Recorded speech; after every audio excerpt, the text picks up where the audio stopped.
بسم الله الرحمن الرحيم. الحمد لله وكفى وسلام على عباده الذين اصطفى. أما بعد، اللهم صل على سيدنا محمد وعلى آل سيدنا محمد وبارك وسلم. اللهم صل على سيدنا محمد وعلى آل سيدنا محمد وبارك وسلم. اللهم صل على سيدنا محمد وعلى آل سيدنا محمد وبارك وسلم. محترم معزز بزرگوں، عزیز دوستوں، نوجوان ساتھیوں، ماہ شعبان المعظم شروع ہو چکا ہے۔ ماہ شعبان یہ بہت ہی عظیم الشان اور محترم مہینہ ہے، اس لیے کہ ماہ شعبان رمضان جیسے مقدس اور رجب جیسے محترم مہینے کے بیچ میں ہے، کہ شعبان سے پہلے رجب کا مہینہ ہے، وہ بھی بہت ہی محترم مہینہ سمجھا جاتا ہے اسلام میں، اور پھر شعبان کے بعد کا مہینہ رمضان کا مہینہ ہے۔ اور رمضان تو یہ اللہ رب العزت والجلال نے اپنے بندوں کی مغفرت کے لیے اور اپنے بندوں کی بخشش کے لیے رکھا ہے۔ ان دو مہینوں کے بیچ میں جو مہینہ ہے وہ شعبان کا مہینہ ہے۔ شعبان کے مہینے کو اسلام کے اندر بہت ہی اہمیت حاصل ہے۔ اللہ کے نبی صلی اللہ علیہ وسلم کے معمولات زندگی کو جب ہم دیکھتے ہیں تو اللہ کے نبی صلی اللہ علیہ وسلم کی زندگی میں شعبان کے مہینے کی بہت زیادہ اہمیت سمجھ میں آتی ہے۔ اللہ کے نبی صلی اللہ علیہ وسلم شعبان کے مہینے میں بہت ہی اہمیت کے ساتھ عبادات کیا کرتے تھے، کہ صحابہ اکرام رضوان اللہ تعالی علیہم اجمعین اللہ کے نبی صلی اللہ علیہ وسلم کا معمول بیان کرتے ہیں کہ اللہ کے نبی صلی اللہ علیہ وسلم کو میں نے شعبان کے مہینے میں اتنی زیادہ کثرت سے روزے رکھتے ہوئے دیکھا ہے کہ اللہ کے نبی صلی اللہ علیہ وسلم کسی اور مہینے میں اتنی کثرت سے روزے رکھا نہیں کرتے تھے۔ یعنی اللہ کے نبی صلی اللہ علیہ وسلم مسلسل رمضان کے مہینے میں شعبان کے مہینے میں بہت زیادہ کثرت سے روزے رکھتے، اور اللہ کے نبی صلی اللہ علیہ وسلم نے یہ روزے جو کثرت سے رکھے ہیں شعبان کے مہینے، اس کی بہت ساری وجوہات ہیں کہ اللہ کے نبی صلی اللہ علیہ وسلم نے فرمایا کہ شعبان کا مہینہ وہ مہینہ ہے کہ جس میں اللہ رب العزت والجلال نے ایک رات رکھی ہے، لیلۃ البراءۃ، یہ مقدس رات ہے۔ اور پھر اللہ کے نبی صلی اللہ علیہ وسلم نے فرمایا کہ شعبان کا مہینہ وہ ہے کہ جس میں اللہ رب العزت والجلال تمام بندوں کی روزی، اگلے سال کے روزی جو اسی مہینے کے اندر لکھی جاتی ہے، اور پھر اگلے سال آئندہ سال جن لوگ جو لوگ اس دنیا سے جائیں گے ان کے بھی نام فہرست میں آج اس مہینے کے اندر لکھے جاتے ہیں۔ تو اللہ کے نبی صلی اللہ علیہ وسلم اسی لیے بھی اس مہینے کا بہت زیادہ اہتمام کیا کرتے تھے۔ اللہ کے نبی صلی اللہ علیہ وسلم اس میں کثرت سے روزے رکھتے تھے، اور اللہ کے نبی صلی اللہ علیہ وسلم نے اس مہینے میں برکت کی بھی دعا کی، جیسے وہ تو اللہ کے نبی صلی اللہ علیہ وسلم شعبان کے رجب کے مہینے کے شروع سے ہی برکت کی دعا کرتے تھے، اللہم بارک لنا فی رجب و شعبان وبلغنا رمضان۔ یہ اللہ کے نبی صلی اللہ علیہ وسلم برکت کی دعا اس مہینے میں بھی، شعبان کا مہینہ بھی چلتا تھا تو اللہ کے نبی صلی اللہ علیہ وسلم اس مہینے میں بھی برکت کی دعا کرتے تھے، اللہم بارک لنا فی شعبان، اے اللہ ہمارے لیے شعبان کے مہینے میں برکت عطا فرمائیں، عمر میں، صحت میں، ہر چیز میں اللہ کے نبی صلی اللہ علیہ وسلم اس مہینے میں برکت کی دعا کرتے تھے،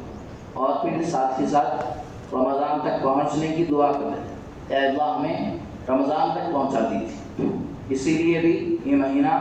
بہت ہی احترام اور بہت ہی اہمیت کے لائق ہے۔ ایک تو یہ ہے کہ اس مہینے کے اندر اگلے سال کے بندوں کی روزی روٹی لکھی جاتی ہے، اور آئندہ سال تک جن جن لوگوں کی کا انتقال ہونے والا ہے، وفات ہونے والی ہے، ان کے نام کی فہرست بنائی جاتی ہے۔ تو اسی لیے اس مہینے میں کثرت سے اللہ رب العزت والجلال کی عبادت کرنا، کہ اللہ رب العزت والجلال کی فرما برداری کرنا۔ ہمارا بھی بہت سارا وقت شعبان کے مہینے کا اللہ رب العزت والجلال کی عبادت میں گزرنا چاہیے، اور اس لیے کہ روزی روٹی کے فیصلے اسی مہینے میں ہوتے ہیں۔ بہت سارے لوگ وہ ہیں کہ جو رزق کے تعلق سے پریشان رہتے ہیں، تو اسی لیے ہمیں چاہیے کہ جب یہ مہینے میں اللہ رب العزت والجلال کی جانب سے فیصلے ہوتے ہیں تو ہمیں زیادہ سے زیادہ عبادات کی کثرت، بہت زیادہ عبادات کرنے کی کوشش کرنا چاہیے کہ اللہ رب العزت والجلال ہمارے رزق میں وسعت دے دے، ہمارے رزق میں برکت دے دے، ہمیں حلال رزق دے دے، ایسی کوشش کرنا چاہیے۔ اللہ کے نبی صلی اللہ علیہ وسلم کا شعبان کے مہینے میں جو روزے رکھنے کا معمول تھا، وہ اللہ کے نبی صلی اللہ علیہ وسلم پورا شعبان کثرت سے روزے رکھتے تھے، لیکن اللہ کے نبی صلی اللہ علیہ وسلم نے اپنی امت کو 15 شعبان کے بعد روزے رکھنے سے منع فرما دیا۔ یہ اس لیے ہے کہ اللہ کے نبی صلی اللہ علیہ وسلم کے اپنی امتیوں پر شفقت کی وجہ سے، کہ پورا شعبان اگر روزے رکھیں گے، اللہ کے نبی صلی اللہ علیہ وسلم جیسے روزے رکھتے تھے، تو آپ صلی اللہ علیہ وسلم کے امتی بھی اگر روزے رکھیں گے تو روزوں کی کثرت کی وجہ سے کہیں جسم میں کمزوری نہ آ جائے، جسم کمزور نہ ہو جائے، اور اس کا اثر رمضان کے روزوں پر نہ ہو۔ تو اس لیے اللہ کے نبی صلی اللہ علیہ وسلم نے ایسے لوگ جو شعبان میں اگر روزے رکھیں گے تو ان کے روزے رکھنے کی وجہ سے رمضان کے روزوں میں طاقت باقی نہ رہے، تو ایسے لوگوں پر اللہ کے نبی صلی اللہ علیہ وسلم نے فرمایا کہ وہ 15 شعبان کے بعد روزے نہ رکھیں، 15 شعبان سے پہلے روزے رکھ سکتے۔ لیکن دوسرے وہ لوگ ہیں جو پہلے سے ہر مہینے کی 13، 14، 15 تاریخ کو روزہ رکھتے ہیں، یا ان کا نفلی روزے رکھنے کا معمول ہے جس کی وجہ سے ان کی صحت کے اوپر کوئی اثر نہیں پڑتا، تو وہ 15 شعبان کے بعد بھی روزے رکھ سکتے ہیں۔ شعبان کا مہینہ دراصل یہ رمضان سے پہلے کا مہینہ ہے، تو اسی لیے ہمیں اس مہینے سے رمضان کی تیاری کرنا ہے، ہر اعتبار سے، عبادتوں کے اعتبار سے ہمیں، اور ذہنی اعتبار سے بھی ہمارے ذہن کو تیار کرنا ہے کہ اگلا مہینہ جو ہے اس کی ہم تیاری کرنا ہے۔ تو یہ رمضان کے مہینے سے ہی ہماری تیاری شروع ہو جانا چاہیے۔ رمضان کی جو شعبان کی جو راتیں ہیں، شعبان کے دنوں میں اگر ہم سے ہو سک رہا ہے تو روزے رکھنا ہے، اور پھر راتوں میں ابھی سے نفل نمازوں کو پڑھنا ہے، تاکہ رمضان کے اندر نفل نمازیں پڑھنے کا ہمارے اندر ایک جذبہ پیدا ہو جائے، ہمارے اندر شوق پیدا ہو جائے، ہمارے اندر طاقت آ جائے۔ تو یہ شعبان کے مہینے سے متعلق کچھ کام ہمیں بھی کرنے ہیں۔ ایک تو برکت کی دعا کرنا ہے اللہ سے، دوسرے اگر ہم روزے رکھ سکتے ہیں شعبان کے مہینے کے دنوں میں تو روزے رکھنا ہے، اور پھر اس میں اللہ رب العزت والجلال سے روزی کا سوال کرنا ہے، اس لیے کہ جب ہمارے رزق کے فیصلے ہو رہے ہیں تو اس وقت ہمیں بھی چاہیے کہ ہم بھی روزے کی حالت، اللہ کے نبی صلی اللہ علیہ وسلم نے فرمایا کہ اس مہینے کے اندر روزی کا فیصلہ ہوتا ہے، تو میں چاہتا ہوں یہ کہ جب میرے رزق کا فیصلہ ہو رہا ہو تو اس وقت میں روزے کی حالت میں، تو ہمیں بھی چاہیے کہ ہم اس مہینے میں جب ہماری زندگی کے متعلق عظیم الشان فیصلے ہو رہے ہیں تو اس وقت ہمیں چاہیے کہ ہم روزے کی حالت میں، اور پھر برکت کی دعا کرنا ہے، اور رمضان تک پہنچنے کی دعا کرنا ہے۔ یہ کام ہمیں شعبان کے مہینے میں کرنا ہے۔ اور شعبان کے مہینے میں ایک رات ہے شب برات جس کو کہا جاتا ہے، وہ احادیث مبارکہ سے اس رات کی فضیلت ثابت ہے، اور وہ رات ایسی ہے کہ اس کے سلسلے میں بہت ساری احادیث میں بات آئی کہ شب برات ایک فضیلت والی رات ہے، عبادتوں والی رات ہے، مغفرت والی رات ہے۔ اللہ رب العزت والجلال اس رات میں بہت سارے لوگوں کی مغفرت کر دیتے ہیں، اور کچھ لوگ ایسے بھی ہوتے ہیں کہ جن کی اللہ رب العزت والجلال اس رات میں مغفرت نہیں کرتے۔ عموماً یہ اس تعلق سے جو بیان ہوتا ہے یا باتیں ہوتی ہے، ہم شب برات کی جو رات ہوتی ہے اس رات میں کرتے ہیں، لیکن ہمیں چاہیے کہ اس رات سے پہلے ہی ہم ان باتوں کو سن لیں۔ کیوں؟ اس لیے کہ اگر ہم اس میں سے ان باتوں میں سے کسی ایک بات میں کا شکار ہیں، یا وہ مسئلہ ہمارے ساتھ لگا ہوا ہے، تو ہم وہ رات آنے سے پہلے مغفرت کریں، اللہ رب العزت والجلال سے توبہ کر لیں وہ رات کے آنے سے پہلے کہ جن لوگوں کی اس رات میں شب برات کے اندر مغفرت نہیں ہوگی، اگر ہم میں سے کوئی بھی، میں ہوں یا کوئی اور بھی، اگر ان میں سے کسی ایک عمل ان کے ساتھ لگا ہوا کہ جس کی وجہ سے اللہ رب العزت والجلال شب برات میں مغفرت نہیں کرتے، تو یہ شب برات کے آنے سے پہلے ہی ہم اللہ سے توبہ کریں کہ اس میں بہت سارے لوگوں کی شب برات میں مغفرت نہیں ہونی ہوتی، عموماً 8 یا 10 لوگ اس میں آتے ہیں، جیسے ایک ہے اللہ رب العزت والجلال کے ساتھ کسی کو شریک ٹھہرانے والا، یہ اللہ اس کو پسند نہیں کرتے، اللہ رب العزت والجلال مشرک کو پسند نہیں کرتے، تو اسی لیے ہمیں چاہیے کہ شب برات کو مغفرت کی رات، اس سے پہلے ہی ہم کسی کو دیکھ رہے ہیں کہ وہ شرک میں مبتلا ہے تو اس کو شرک سے روکنے کی کوشش کریں، اس لیے کہ اس رات میں اس کی بھی مغفرت ہو جائے۔ اللہ رب العزت والجلال اپنی ذات میں کسی بھی طرح کا شرک پسند نہیں کرتے ہیں کہ اللہ رب العزت والجلال کے علاوہ سے مدد مانگنا یا اللہ رب العزت والجلال کے علاوہ کی تعظیم کرنا، جیسے ہم اللہ رب العزت والجلال کی عبادت کریں، میں تفصیل نہیں کر رہا ہوں، بس مختصر بتلا رہا ہوں، مختصر وقت ہے، تو اسی لیے ہمیں چاہیے کہ ہم ہر طرح کے شرک سے توبہ کریں۔ اور پھر دوسرے وہ لوگ ہیں کہ جن کی شب برات کے اندر مغفرت نہیں ہوتی، والدین کے نافرمان، تو والدین کے نافرمانوں کی بھی اللہ رب العزت والجلال شب برات میں مغفرت نہیں کرتے، تو اس لیے ہمیں چاہیے کہ ہم میں سے اگر ہم اپنے والدین کے سلسلے میں، ان کے خدمت کے سلسلے میں، ان کی تعظیم کے سلسلے میں کمی کوتاہی ہو رہی ہے یا کچھ گستاخی ہم سے ہو گئی ہے، انسان ہے، ہر ایک سے نافرمانی ہونے کا اندیشہ ہے، تو اسی لیے ہمیں چاہیے کہ ہم اپنے والدین سے اپنے معاملات کو درست کر لیں، ایسا نہیں کہ وہ رات پہنچ گئی اور پھر ہم نافرمانوں میں ہمارا شمار ہو گیا، ہماری مغفرت نہیں ہوئی، ایسا نہیں ہونا چاہیے۔ اس لیے ابھی سے ہم اپنے والدین سے بھی اپنی جو بھی تعلقات ہے ان کو درست کر لینا چاہیے، اگر کوئی والدین کا نافرمان ہے، والدین کی نافرمانی ان سے ہو گئی، معاملات ہوتے رہتے ہیں، تو اسی لیے ہمیں چاہیے کہ پہلے ہی ان سے کیا ہے اپنے معاملات کو درست کریں، کیوں اللہ رب العزت والجلال شب برات جیسی عظیم الشان رات ہمیں دے رہے ہیں تو اس میں ہماری مغفرت کا سامان بھی ہو جائے۔ اور پھر شب برات میں کچھ وہ لوگ ہیں جن کی مغفرت نہیں ہوتی، جو شراب کے عادی ہیں، شراب پینے کے عادی، اللہ رب العزت والجلال ایسے لوگوں کی بھی شب برات میں مغفرت کرنے والے نہیں، تو اس لیے شراب جو ہے یہ اللہ رب العزت والجلال نے اس کو جیسے اسلام کے احکامات نازل ہوئے اسی وقت حرام قرار دیا تھا۔ صحابہ کرام رضوان اللہ تعالیٰ علیہم اجمعین اسلام لانے سے پہلے اس کے بہت زیادہ عادی تھے، فخر کے ساتھ اپنے گھروں میں پرانی شرابوں کو رکھا کرتے تھے، لیکن اللہ رب العزت والجلال نے اس چیز کو حرام قرار دیا، تو صحابہ کرام رضوان اللہ تعالیٰ علیہ اجمعین نے اللہ کے حکم سے اس کو اپنے گھروں کے باہر نکال کر پھینک دیا، بہا دیا، تو یہ شراب بہت ہی ایک حرام چیز ہے۔ اللہ رب العزت والجلال نے قرآن مجید میں اس تعلق سے فرمایا کہ اس کا بہت زیادہ نقصان ہے، شراب کا بہت زیادہ نقصان ہے، بہت سارے آدمی کو جسمانی نقصانات بھی ہے،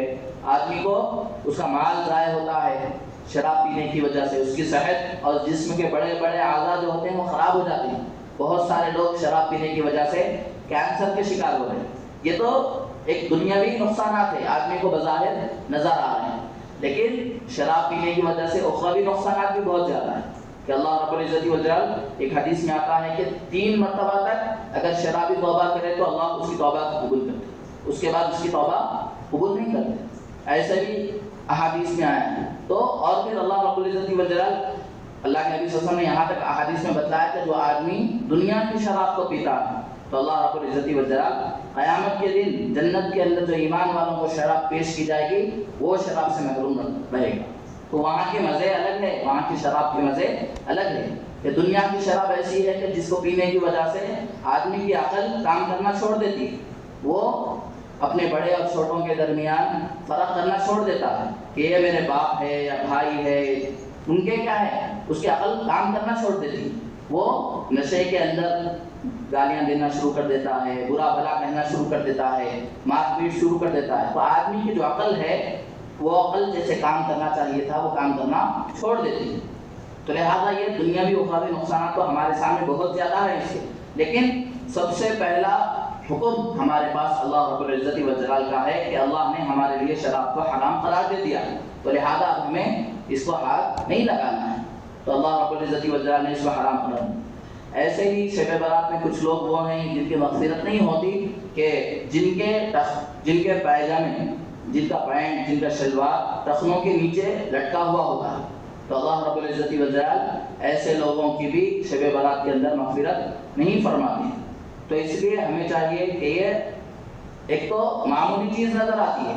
کہ ہمارا پینچا، ہمارا شلوار ٹخنوں کے نیچے ہو، بھائی اس میں کیا بات ہے، کپڑا تھوڑا زیادہ ہو گیا، لیکن اللہ کے نبی صلی اللہ علیہ وسلم نے سخت ممانعت فرمائی ہے کہ ایسی رات میں، ایسی مقدس اور بابرکت عظیم الشان رات میں اللہ رب العزت والجلال کی رحمت جہاں تمام بندوں کے اوپر پھیلی ہوئی تھی، سب لوگوں کے اللہ جہاں مغفرت فرما رہے ہیں، وہاں پر ایسے لوگ جو اپنے پائنچے کو، چاہے وہ پینٹ کا ہو، پائجامے کا ہو، اس کو رخنوں کے نیچے لٹکاوے رہتے ہیں، یہ تکبر کی علامت بتائی ہے۔ اللہ تکبر کو پسند نہیں کرتے، اس لیے اللہ رب العزت والجلال ایسے لوگوں کی مغفرت اس رات میں نہیں کرتے۔ تو اس لیے ہمیں چاہیے کہ ہم، یہ حکم صرف مردوں کے لیے، عورتوں کے لیے ٹخنوں کے ڈھانپنے کا حکم ہے، تو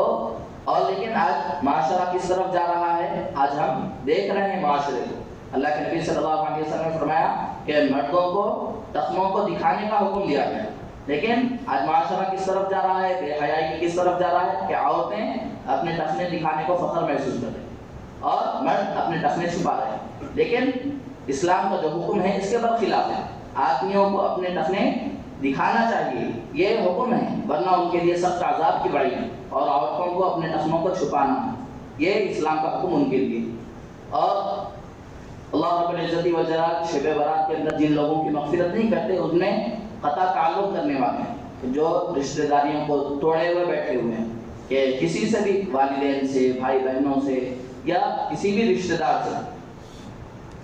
اپنی رشتہ داری ختم کیے ہوئے، تو اللہ رب العزت والجلال ایسے قطع تعلق کرنے والے کی بھی اللہ رب العزت والجلال شب برات کے اندر مغفرت نہیں فرماتا۔ تو یہ اس لیے ہمیں چاہیے کہ اگر کسی سے معاملات خراب ہو چکے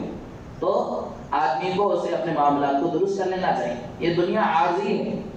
چند روزہ دنیا ہے، بہت سارے لوگوں کو ہم نے گزشتہ سال ان دنوں میں ہمارے ساتھ دیکھا تھا، لیکن وہ لوگ آج ہمارے درمیان نہیں ہیں، وہ لوگ اس دنیا سے چلے گئے، تو ہماری بھی زندگی کا کوئی بھروسہ نہیں ہے۔ تو اس لیے ہمیں چاہیے کہ اس شب برات کے آنے سے پہلے اگر کسی سے ہمارے معاملات خراب ہیں، کسی سے ہماری رشتہ داریاں ٹوٹی ہوئی ہیں، تو ان سے اپنی رشتہ داری کو جوڑ لیں، بس ان سے سلام کلام شروع کر دیں، اللہ کے واسطے، اللہ کی طرف نظر کرتے ہوئے، ایسا نہیں کسی دنیاوی مفاد کے لیے۔ بس اللہ نے فرمایا کہ اللہ میری مغفرت نہیں کریں گے شب برات میں اگر میں کسی سے قطع تعلق رکھتا ہوں، کسی سے رشتہ داری توڑتا ہوں، اس وجہ سے میں پھر آپ سے اپنی رشتہ داری کو پھر قائم کرتا ہوں۔ تو اس لیے اس رات میں اگر ہم اپنی مغفرت کرانا چاہتے ہیں تو اللہ رب العزت والجلال کے لیے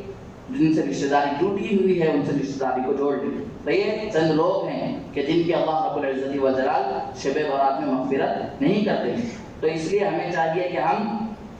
تمام گناہوں سے توبہ کریں، تمام گناہوں سے اس رات کے آنے سے پہلے توبہ کریں، اس لیے کہ اس رات کے جو برکات ہے، اس رات کے جو ثمرات ہے، اس رات میں اللہ کی جو رحمتیں، مغفرتیں آنے والی ہے، ان مغفرتوں کو زیادہ سے زیادہ ہم حاصل کرنے والے بن جائیں۔ ایک تو مشرک جو اللہ کے ساتھ کسی کو شریک ٹھہراتا ہے، اللہ اس کی مغفرت نہیں کرتے،